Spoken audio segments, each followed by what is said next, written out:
All right, good morning and welcome to Eye Openers. For those of you joining us again, I'm sure you have your cup of coffee or whatever it is you like to drink in the early morning ready to go. Today we have Derek joining us. Thanks for joining us, Derek. How are you? Good morning, Brittany. Good morning, everyone. Happy Friday. Happy long weekend.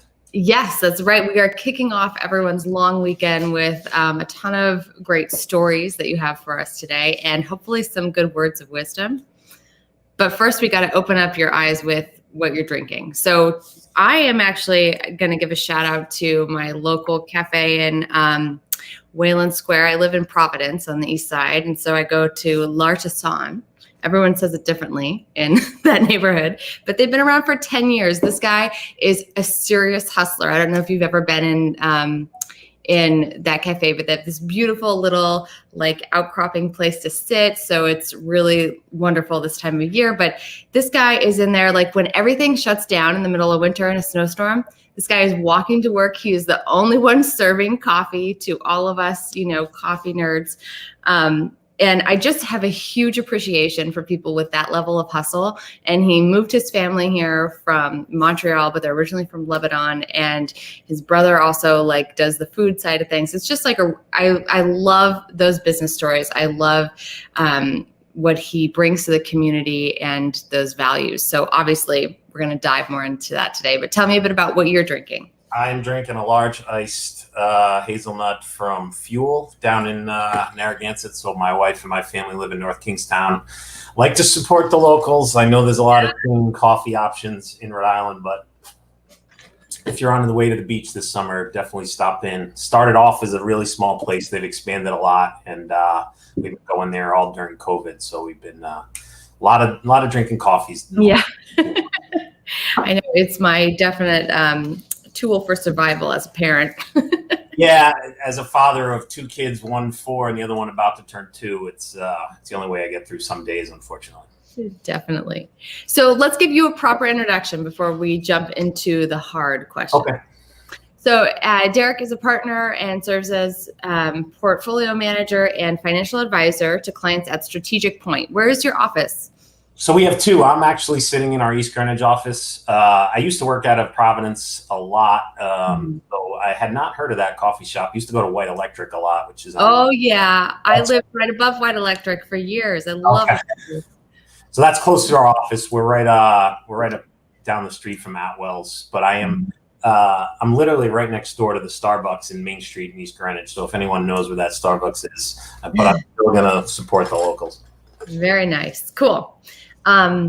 So you have been with them since 2001. It's a long time. So we're talking about your growth there. You're a graduate from University of Rhode Island. So you are local there, and you have experience at trading desk trading desk supervisor at Sure Trade. And we're a specialist at Quick and Riley. So what is also fun is that you are the co-host of Strategic Point's podcast. Tell us a little bit about that. So our podcast is called The Novice and the Nerd. I play the role of the nerd, and one of my colleagues, our marketing director, plays the role of the novice. It was kind of born from her asking me some very elementary questions about certain things. And it was like, hey, I'm sure there's a lot of people who have some of these similar questions. They're afraid to who to ask. They're afraid to sound stupid. And so we kind of just started the podcast. It is exceeded our wildest dreams. We're getting a lot of positive feedback, both from existing clients and then from people who just have stumbled on it. And so we cover a wide variety of topics, things that are current, like the GameStop issue, which was current a couple months ago. We just did a 2-part series on inflation that's going to be up soon. That's on the top of people's minds. But yeah, the podcast is a lot of fun, but it gets Laura a chance to bust my chops too. Awesome.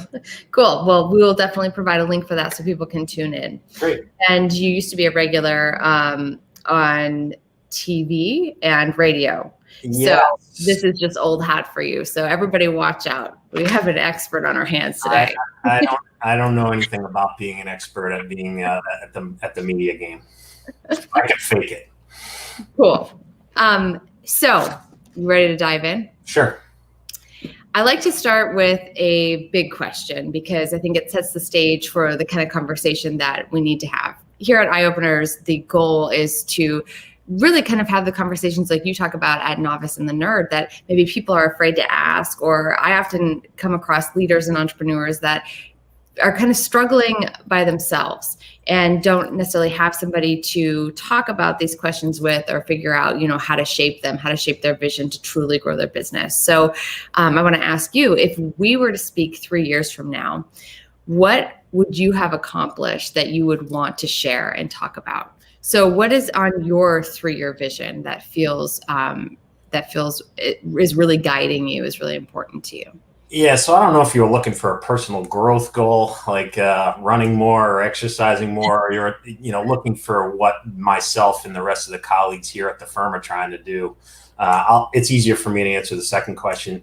We're in the middle of a huge tech stack replacement. We're in fact right at the end of this, hopefully going to replace our CRM in the next probably 60 days. Mm-hmm. Our industry is changing so quickly and so dramatically, and our clients want more information. They want it on their cell phones. They want to be able to text me. I mean, none of this stuff existed 20 years ago. It seems shocking. Mm-hmm. But for us, this huge tech project that is now running into its second or third year, I'm hoping 3 years from now that I'll be able to look back and say, look how many things we were able to automate, free up my colleagues' time so that they can spend things on where they can use their brains as opposed to just doing data entry.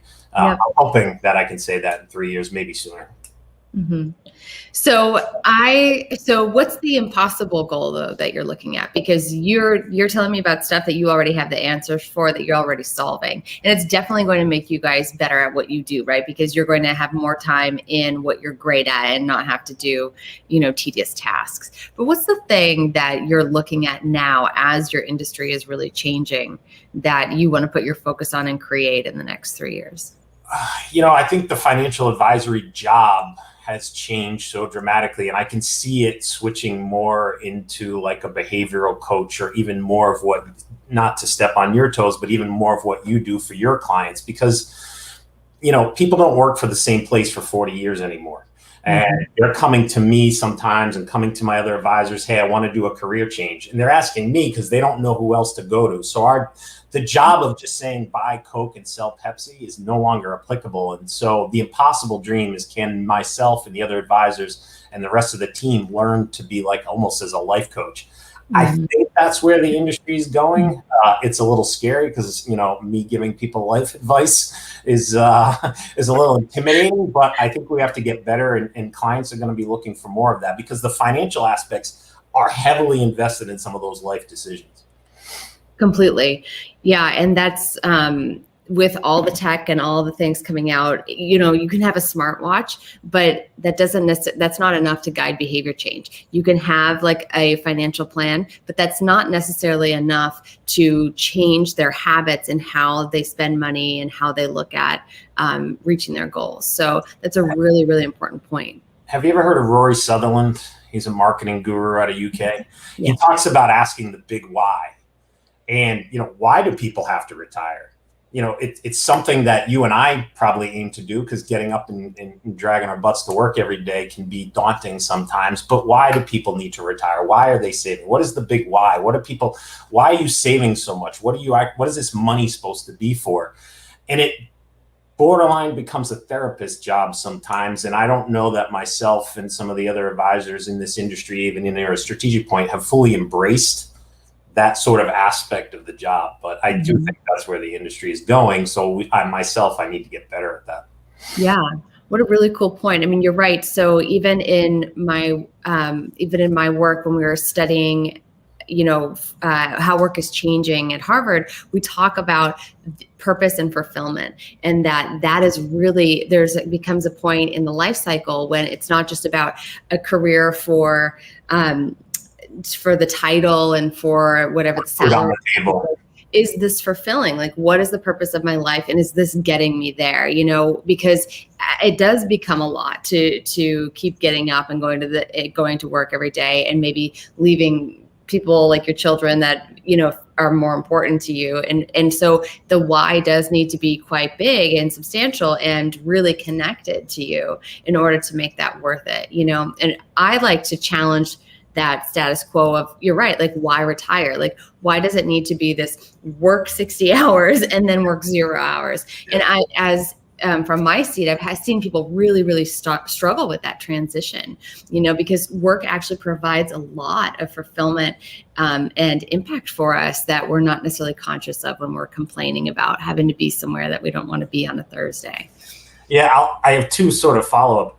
Well, one is actually to ask you a question. Does it not feel like in the last 18 months since COVID hit that a lot more people are reassessing what's important in their lives? I can see it in my client base and getting a lot more questions of, hey, can I afford to retire sooner than maybe I had thought, because COVID has given them a chance to sort of slow down and think. I think we get on this treadmill of Monday through Friday, Saturday, Sunday, Monday through Friday, Saturday, Sunday, and COVID forced people to work from home. So are you getting people who are sort of asking some of those deeper questions in the last 18 months than maybe you had in the past? Oh, gosh, yes. Like, personally, I can speak to that. My family and I were moving across the country this summer. We're taking 6 weeks off. This is something we've planned for a year. We believe in mini retirements and not waiting, but I know that's not for everyone. That's okay. But we realized it's for us. And what are we waiting for? And so I see a lot of that. And now how it shows up, we also see data coming out about a suburban sprawl, right? People moving more suburban. So maybe getting that yard and that place for their kids to play that they always wanted, and realizing I don't have to live in the center of a city for my job. And so we see people making life choices that might more reflect them and what their preferences are, right? Instead of like, oh, I'm changing everything I want for my work life and to support that. So we're seeing the changes there. And then personally in my business, I see a lot of entrepreneurs and executives asking the question of, what do we need to do and provide as an employment place that will keep and retain the top talent, but also, what is the line for us as far as fulfilling people in certain aspects of their life? And, what do we need to do and what's not our responsibility? I had never seen questions like that before. It was like, here's your benefits, here's your salary, right? And so people are asking those like higher level questions and trying to determine, how do we manage it? Yeah, I think ultimately for society and for a lot of people's well-being, I think we'll all be better off, but we're not there yet, and we're still in the middle of it. Right. Definitely tough. Well, love that you guys are looking that direction and thinking about what does that mean for you and where can you add value in that way. So very cool. So what do you see, like, based on that as your greatest opportunity, right? So we talked about how the job of an advisor is potentially changing. We talked about maybe where you might need to grow into. What's the greatest opportunity within all this change?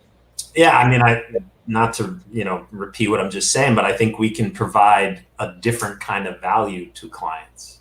It's one thing to say, yes, you have enough to retire, but, my father worked till 70. I know why. He wasn't sure what the rest of his life was going to look like, and he just kept putting it off. As a financial advisor, I can only answer sometimes the question of, do you have enough money to shut it down? But I think we have to get better at showing people, and every, Gen X is going to want something different. The baby boomers, a lot of the baby boomers are comparing themselves to, well, what are the baby boomers doing? Are they just golfing and playing pickleball? And pickleball. I love pickleball.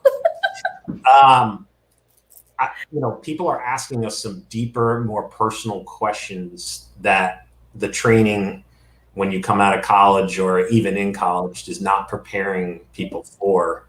And I just think we have to get better at, being a little bit more of a life coach and showing people what the options are. Mm-hmm. Cool. So what have you learned along the way in your journey that's, what things have you been picking up on after, decades of meeting with people and hearing the stories? What are some of the things that really shaped the skills and, the strategy that you use today in your work? Yeah, so I'll give my college speech answer first. I was asked to speak at Bryant a couple years ago, not my alma mater, but Bryant. And I just try to hammer home to the kids, you have to love to read to succeed in this industry. There's so much to read about what tax law changes and what's going on in the markets and what's going on in the economy. If anyone out there is thinking about, entering the financial services field or specifically be an advisor, you got to love to read. The second deeper answer that I would give, and the reason I think I've been successful, is just a general sense of curiosity on how things work. I think that has always been my way since I was a little kid. It sometimes can be a curse, because once you figure something out, it's like, okay, what's the next thing that I can go try to learn? And you kind of can get a little bit of ADD sometimes. Yeah. But for me, when I joined this firm 20 years ago, it was like, well, what does that person do? And how does they interact with that? And how does accounting work with marketing? And how marketing work with the president? And, just a sense of trying to figure out how this team operates. And, if I can give anyone advice that's not losing the sense of curiosity that we have, that I can see in my little kids, I think some people lose that as they get older, and I would try to encourage people not to. Mm-hmm. Yeah, I mean, I know I'm definitely guilty of that, and I have little kids of a similar age, and I remember writing a blog post about this, just like the amazement that the children exude, like as they're exploring their world and seeing new things, and for us, I think we just get so sidetracked. I mean, we have different responsibilities than kids do, right? But if we let that overcome us, if we let that just be all that we see and all that we focus on, like you said, that like Monday through Friday and then Saturday and Sunday, that ratio doesn't feel good to me. Like that doesn't feel like the life that I worked hard for to get, just 2 days a week at the end. One of the most enjoyable parts of my job. So I'm an introvert by nature. I'm sure many people watching this wouldn't think that. It's just my personality. But getting to meet people for the first time and figure out how they amassed all this wealth, it's crazy. I mean, it's the millionaire next door sometimes, or it's not always millionaires. We work with people with far less money, but it's just interesting, because I'm one of the kids who went to school for the career that I chose. So I don't have a lot of exposure to manufacturing or healthcare, or any of those other industries. Yeah. So when people come in and they're, oh, I started my own business, to your point with the coffee guy, that would be super interesting. I don't know that I would ever want to do it, but it's like, how did he make this successful? What was his passion? How did he get into this? That is one of my the part of the job that I love, meeting new people and figuring out how they got to where they are in life. And, just that sense of curiosity. Yeah. Awesome. Well, those are really great tips for those of us who are listening and thinking about how do I, maintain my skill set. So similar to what you were just talking about here, what are some breakthroughs that you have had along the way? So maybe it was either meeting with people, hearing some of those stories that changed the way that you think about your business or the way that you lead in your business. So I'm going to give you an answer that I don't know that any of your other interviewers have ever given, but 7 years ago, I was diagnosed with cancer.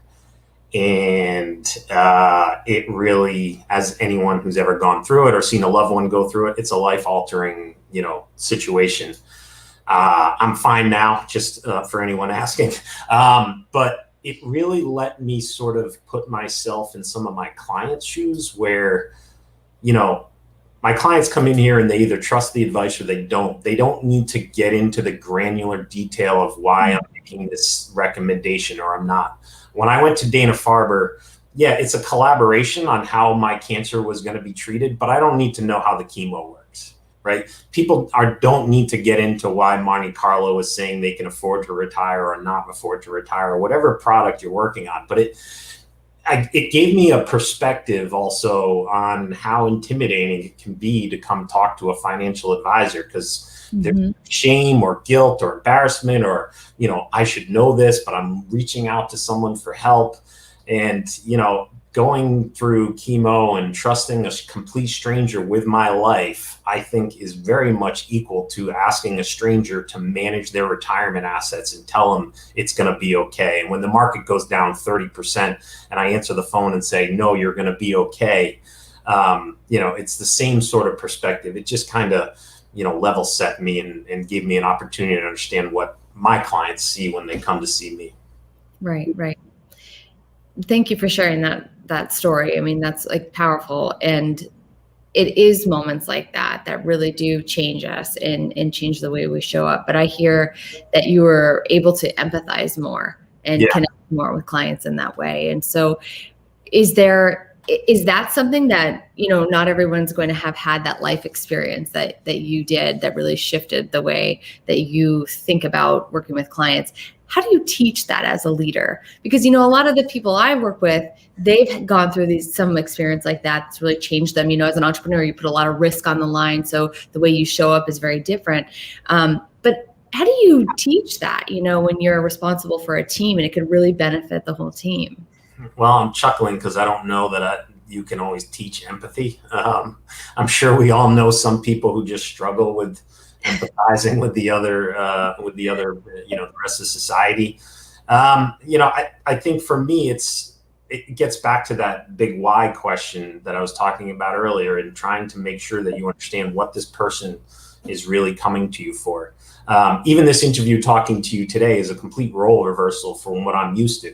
My job as a financial advisor is to do what you're doing, ask the questions and then shut the hell up and let the person talk, because they're coming to you and they need to get something off their chest, or they're the ones who are trying to explain what the emotions are that cause them to reach out to you. The best thing I can do in that regards is tell, other advisors here to do the same thing, ask the probing questions and then shut up and let the person talk, because they're the ones who are going to give you the kernels of wisdom that you can then say, okay, this is a thread I need to pull on. Why are you afraid to retire at age 67, even though you have $1 gazillion? Why are you afraid that you won't be able to put your kid through college, whatever it is? But I don't know that you can always teach honest empathy, but maybe you can fake it. Yeah. Well, when I think about that bigger why question, right? To come back to that, why do you need the answers to those questions, right? So if we can't necessarily teach empathy, can we teach the skills that, are underneath the umbrella of empathy, right? And then the whole point, right, is to collect that information to be a better advisor for that person, right? To understand their goals, their needs, their fears, right? And create a solution to it. So what do you guys? And I don't want to give people the impression that I said that you can't teach empathy. I mean, human beings are social creatures. We're social creatures. Everybody was raising their hands when you asked that question. Who knows a person who really struggles with this? Yeah. I think that when you were asking the question, my mind went to someone in particular, and I couldn't get off of it as you were asking the question. We're social creatures, and a couple years ago we were all told that robo-advisors were going to replace us and a computer was going to do this job, and it's kind of like it makes it too simple of what we're actually doing for a lot of people, and I don't know that a computer can empathize with someone's fears and empathize with why is the market going down 30% and what am I going to do and am I going to be okay? A computer is going to give you the data that you put into it. So garbage in, garbage out, but it can't calm your fears down. Or when you help a client who's lost a loved one go through the process of cleaning up their estate. Getting back to your bigger question, I think most people are empathetic in their heart. And it's just about pulling that out and putting them in and making sure that they understand what the client on the other side is really searching for. Mm-hmm. When we spoke before this call, you had a really cool suggestion that actually helps build relatability or connection or empathy with a client. Do you remember what it is? No. Sorry. No, we were talking about imposter syndrome and the concept of doing the suit. Yeah. I mean, so I unfortunately in this industry, there's a lot of older gentlemen of, that this is an industry that seemed to attract a certain type, with the mahogany. You mean a lot of old white guys in finance? You said it, not me. That's right, it's my show. We have 3 female advisors here at Strategic Point, and I think that it's helped pay dividends over the years for not only the team but also fellow clients, and having that female perspective on certain things. I don't sit here and try to pretend that I can put myself in your shoes. No more than I can put myself in my wife's shoes and understand what she struggles with and when it comes to finances. Mm-hmm. Imposter syndrome is definitely something that I've struggled with for quite a long time. And you just have to, level set yourself every once in a while and realize that a lot of people, this stuff is a foreign language. It's like trying to learn Mandarin Chinese, comes naturally to me, but they're not trying to ask, how does the chemo work? They're just saying, I have this issue. How do I fix it? And the imposter syndrome is you want to just rush through the education and make them understand why you're giving them advice. And most people don't need that level. Mm-hmm. Right. When I talk about that with marketing with people, I say, no one wants to hear the pilot describe how they're flying the plane the whole time. They just want to get to the destination, right? Yeah. They want to hear about the destination. Yeah. Very, very valid point. Yeah, I think that can be true for so many of us who are acting like as experts or professionals in a type of service industry, right? And so what I hear is, if I could just interrupt, when I was really struggling with that, it was because I was coming to work in a suit and tie, and it made me uncomfortable, and it's just not my personality. And if you're not walking into a meeting feeling confident about how you're presenting yourself, you're starting the meeting off on a horrible path. Look, I have a colleague here who wears a suit and tie every day, and that's his suit of armor when he goes into client meetings. It's just not me. And I also think, for our generation, it's about lowering that hurdle of intimidation. So many people, I think, could benefit from meeting with a financial advisor. If I give off the air that I'm sitting in behind a mahogany desk and I got a Mercedes-Benz in the parking lot, what kind of arrogant sort of approach is that? Yeah, well, I hope I'm successful, and it's not about portraying that, but it's just about sort of trying to lower the bar of intimidation for people to seek out some help. Totally. I mean, it sounds like your number one job is to build trust. Yes. Right. And not necessarily prove that, you have been successful enough in doing this that you could buy your own Mercedes, but that they should trust you, or they can trust you. And that because you've created results for other people, but also because you're a human and you lead with being a human first. So here's the analogy back to my personal story. When I first started doing this, how can I sit across from a 65-year-old and tell them what it's going to be like to retire if I've never done it? When I went to Dana-Farber, my doctor never had cancer. He didn't go through chemo, but it didn't lower my trust of him anymore. Someone doesn't have to go through that experience for them to be able to guide you through it. I think when I first started here, because my confidence wasn't very high, it was like, who am I to tell, people who are 40 years older than me what they should be doing with their retirement assets? Some of that was the imposter syndrome, but also it was this false sense that I had to have gone through it in order to give them advice. And, with my personal story, it kind of, again, was another thing that I could take away from it. They don't have to go through this in order to be able to help me. I love that. So as you were gaining that confidence and that experience and really that clarity around the imposter syndrome, what would you say is that number one behavior that you kind of like made a shift in that really got you to where you are today, showing up much differently than you used to 20 years ago? Yeah, I don't know if it's a culmination of 20 years of experience and just being comfortable with who you are and realizing. So I was in a band when I was younger. I played guitar, blues guitar, for many years. And when I was on stage, I was always afraid that I was out in the audience. So what does that mean? I was always afraid that Derek was out in the audience judging whether or not I was doing something right, wrong. Oh, he missed a note there, or he missed that chord change, or this kid's no good.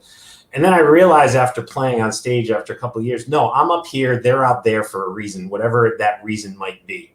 And they may be more talented, but tonight I'm on top of this stage. I think as my experience with being an advisor has grown, it's a culmination of 20 years of just being comfortable to say, no, I know the answer to your question, Mr. and Mrs. Smith, and I can give it to you, and not hesitate. You've come to me, you've asked me for some advice, and I know that I can give you the best answer that's going to put you in the best spot. It's about, they need to trust me, but I also need to trust my own advice when I'm giving it to them. And that, I don't know, there's one specific element that has done that. It's just been a culmination of 20 years of working in this industry. Yeah. Showing up, paying attention, building awareness. Yeah. I mean, this is a relationship business. I don't know what some of your other entrepreneurs that you're dealing with, but my father worked in an industry where they sold something and that was the end of it. there was no relationship. It was a transactionary business. Mhm. Completely different mindset. It's about quality control. It's about cost. It's about a bunch of other different things. And my industry, it's all about, I mean, I've had clients for 20 years. That's a testament, obviously, to hopefully my talent or their trust in me. And I hope to have them for another 20 years. But it's a completely different mindset for my industry. Awesome. Great answer. So Derek, how could people find you if they were interested in building a relationship with you? Yeah, so strategicpoint.com. I post a ton of blogs, links to the podcast are on there. We have office in East Greenwich, Providence. We're getting back into the office on a regular basis here. It's been an interesting, obviously, 18 months. Give the office a ring. We're always complimentary meeting the first time. The beauty of why I also like working here is, we like to work with people that we want to work with.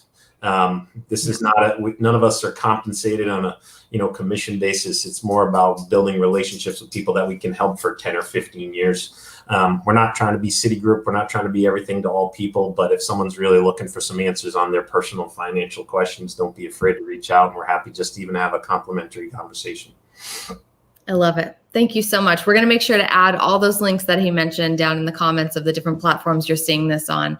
And if for some reason you can't find him, just reach out to me. I'll connect you guys.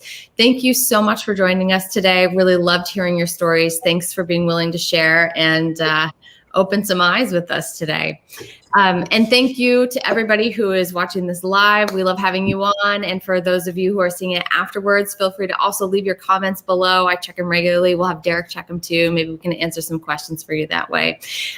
So for you regular eye openers, that's Fridays, 9:15. And for those of you who are new, make sure to save that in your calendar and you will see my invites come through. So thanks again, everyone, and enjoy your long weekend. Bye. Take care.